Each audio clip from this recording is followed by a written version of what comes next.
All right, let's jump right in. We're going to talk about something so basic, so fundamental, you probably never even question it. Time. Not just what time is, but what it looks like. Yeah, its shape. Seriously, take a second. If I asked you to picture time, what pops into your head? You're probably picturing something very specific, a kind of mental map you use every single day, probably without even realizing it. For almost all of us, it's a line, isn't it? A straight line. The past is this road stretching out behind us, the future is the road up ahead that we can't see, and here we are, stuck on this one-way trip from start to finish. But here's the ticker. What if I told you that this idea, this thing that feels so completely obvious, so natural, is actually an invention? It's pretty new, really. It has a very specific history, cooked up in a particular time and place, and it has completely changed everything from how we tell stories to how we dream about the future. So let's dig into this. We'll start by looking at how people saw time before the line. Then we'll get into the Victorian Revolution that really changed the game. We'll see how that created our modern idea of progress. And finally, how we're all still living on that line today. You know, from most of human history, time wasn't a line. Not even close. It was something else entirely. Something people saw in the world around them every single day. Think about it. Ancient people looked at the sun rising and setting, the seasons turning, the stars wheeling overhead, and they saw a pattern, a circle. Time was cyclical. Plato talked about a great year, where all the planets would eventually return to their exact starting positions, and everything would just reset. The Stoics went even further, with eternal recurrence.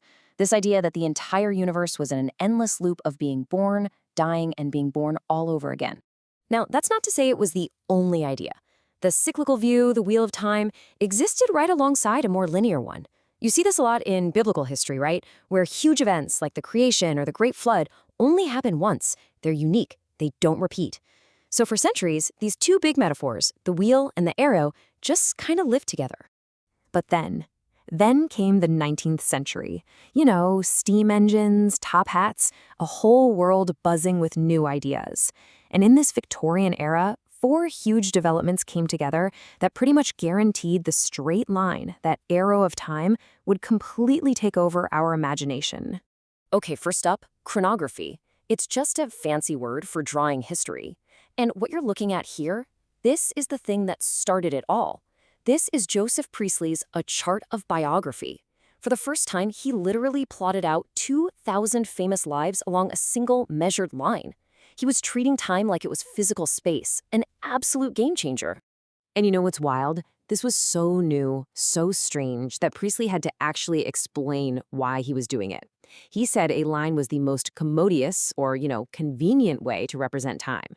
He was literally teaching people a whole new way to see their own past. Second, about 100 years later, Charles Darwin comes along. His theory of evolution frames the entire history of life as this branching, but always forward-moving, sequence of one-time events. I mean, look at his diagram from On the Origin of Species. Time only flows one way, up, from the bottom to the top. It's a one-way street, no turning back. Third, you've got technology getting in on the act. This cool-looking thing is called chronophotography. Guys like Etienne Jules Mouret figured out how to use a camera to freeze a bunch of moments in time, like this horse galloping, and lay them all out in a single picture. They were literally turning a process in time into a line in space. And finally, number 4, things get a little weird. Mathematicians, like this guy Charles Hinton, start pushing this mind-bending idea that time is the 4th dimension. The argument was basically, you've got length, width, and depth. Well, time is just the 4th direction. And if it's a direction, well, that makes it a line, just like all the others. So here's the really crucial part. Once these 4 things basically burned the idea of time as a line into everyone's brain, it totally changed how people thought about history. All of a sudden, time wasn't just passing. It was going somewhere. It had a destination. And this linear model was the perfect fuel for the great Victorian obsession, progress with a capital P. Priestley's own timeline seemed to prove humanity was getting smarter. You had this explosion of technology all around them. Trains, light bulbs, telephones. Everything was getting better. Even Darwin's complex branching tree of life got simplified in the public's mind into a straight ladder, a march towards perfection. But this single idea, time as a line, didn't just change history books. Oh no, it went way further. It crashed into philosophy, and even gave birth to a whole new kind of fiction. All of a sudden, philosophers had this crazy new question to chew on. If time is a line, does that mean the past and the future are just as real as the present? I mean, all the points on a line exist at once, right? Some thinkers, like Henri Bergson, pushed back hard, but others, like Bertrand Russell, just went for it. He basically said, yeah, the past and future are just as real, like different frames on a single cosmic reel of film. And here is where a brainy philosophical idea just explodes into popular culture. In 1895, a writer named H.G. Wells grabs that fourth dimension idea from the mathematicians and uses it as the pseudo-scientific engine for his brand new story, The Time Machine. The logic was so simple, so perfect. If time is just another dimension, another direction, like up or left, well, why can't you build a machine to travel along it?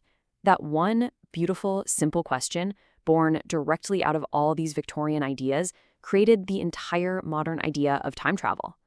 And so here we are today, all of us, living on that Victorian line.